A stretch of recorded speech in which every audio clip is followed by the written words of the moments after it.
Jika Tuhan turun sebagai manusia, Dia pasti memiliki ciri fisik tertentu, ras tertentu, jenis kelamin tertentu, berbicara bahasa tertentu, dan tinggal di lokasi geografis tertentu. Akibatnya, akan terjadi perpecahan dan perang dahsyat antar manusia. Bayangkan jika Tuhan menjelma sebagai pria Asia. Bangsa Eropa atau Afrika mungkin merasa Tuhan bukan milik mereka, atau Tuhan bersikap tidak adil karena memilih ras tertentu. Orang akan berperang untuk memperebutkan akses fisik kepada Tuhan.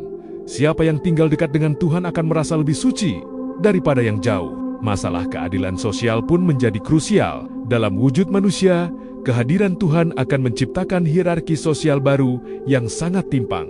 Mereka yang kaya dan berkuasa akan menggunakan segala sumber daya mereka untuk memonopoli akses ke Tuhan, membangun tembok tinggi di sekitarnya, sementara masyarakat miskin dan terpinggirkan akan kehilangan akses spiritual dan fisik, menciptakan kesenjangan kasta yang paling ekstrem dalam sejarah manusia. Kasta mereka yang melihat Tuhan dan mereka yang terlupakan.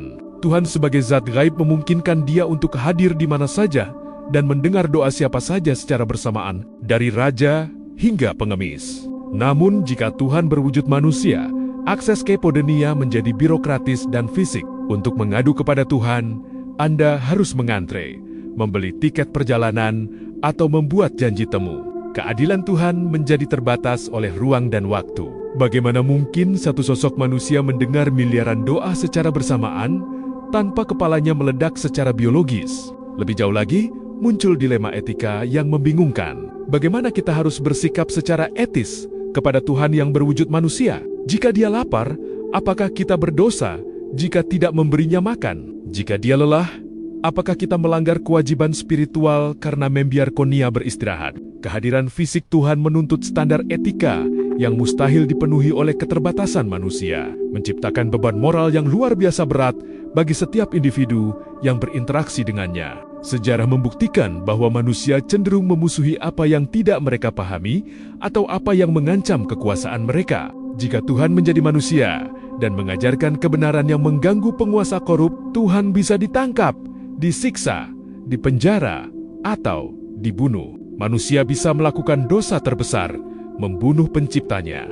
Apakah Tuhan perlu turun sendiri untuk memberi pesan? Seorang raja yang agung tidak perlu turun ke pasar untuk membacakan undang-undang. Dia cukup mengirim utusan dengan membawa surat keputusan resmi. Jika rakyat patuh pada utusan dan surat itu, mereka patuh pada raja. Itu mekanisme pemerintahan yang paling logis dan tertib. Raja tetap di istana, menjaga kedaulatan.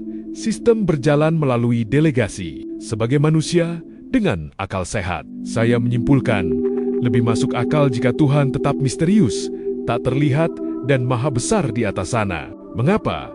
Karena itu menjaga kewibawaannya sebagai penguasa absolut. Itu menghindari kontradiksi logis, ketimpangan sosial yang brutal, dan dilema etika yang tak terpecahkan. Itu memaksa manusia untuk menggunakan kecerdasan spiritual daripada hanya mengandalkan mata fisik. Jadi, bagi akal murni, konsep Tuhan yang maha tinggi dan tak terjangkau terasa lebih rapi secara matematis dan filosofis dibandingkan konsep inkarnasi.